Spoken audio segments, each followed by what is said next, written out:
ועכשיו, בנושא החיסון לקורונה, איתנו עורכת הדין נעמי לנדאו, מומחית לדיני עבודה ולייצוג ועדי עובדים ואיגודים מקצועיים, וגם לעובדות בבלפור. בוקר טוב לך, עורכת הדין לנדאו. בוקר טוב לך. אנחנו נדבר עכשיו על המחשבה של חוק חיסון חובה במקום העבודה, למרות שמדברים בממשלה על כך שלא יאלצו את האנשים להתחסן. אמת. את מתנגדת לכך שיהיה אילוץ כזה, חוק שיכפה על כולם להושיט את הזרוע למזריקים של פייזר או של מודרנה או של חברה אחרת?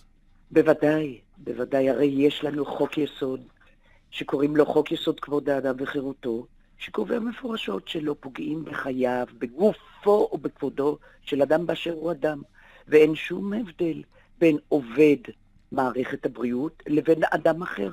כך שאין אפשרות לחייב עובד, קל וחומר אזרח במדינת ישראל, אנחנו מדברים כרגע על עובדים במקומות עבודה, שיש סכנה של הפצת המחלה לעובדים אחרים.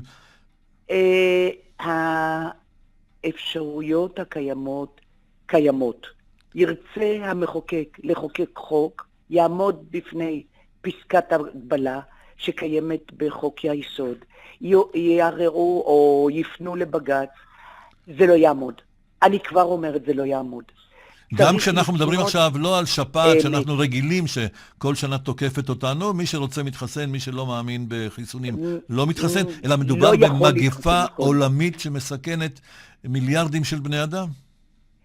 פקודת בריאות העם, סעיף 20 קובע מפורשות איך אפשר לחייב את האזרחים, לא את עובדי מערכת הבריאות.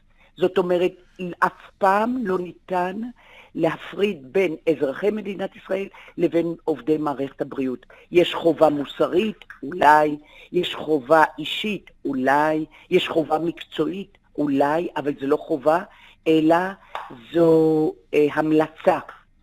פקודת בריאות העם קובעת במקרים מאוד מאוד מאוד מאוד מיוחדים, כמו דבר, חולרה, קובעת מפורשות מה צריך לעשות, מה צריכה לעשות הכנסת על מנת לחוקק, איך להעביר את זה לשר הבריאות על מנת להוציא הוראות, זה לא ילך. ואת אומרת את זה במיוחד, לא ילך, את אומרת את זה להנהלת בית החולים שיבא, ששם כן רוצים, היו מאוד, כנראה גם בבתי חולים אחרים, לחסן את הצוותים הרפואיים.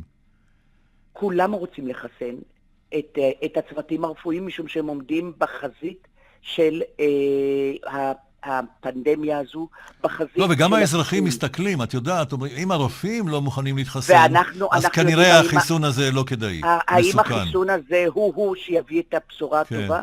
אנחנו עוד לא יודעים.